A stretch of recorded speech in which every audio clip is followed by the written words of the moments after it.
good day to you. Now, I am going to teach you about the topic absolute value.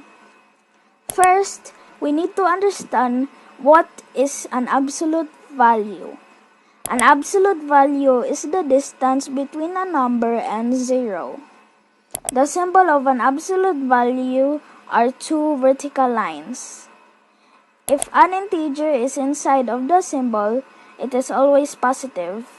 But if there's a negative sign outside of the absolute value symbol, the answer would be negative. Now, let's have an example. What is the absolute value of negative 2?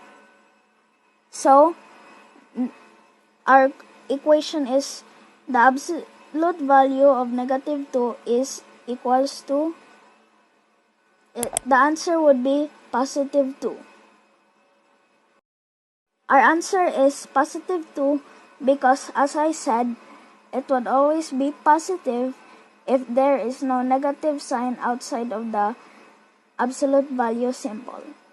Now, what if the equation is the negative absolute value of 3 is equals to, so our answer would be negative 3.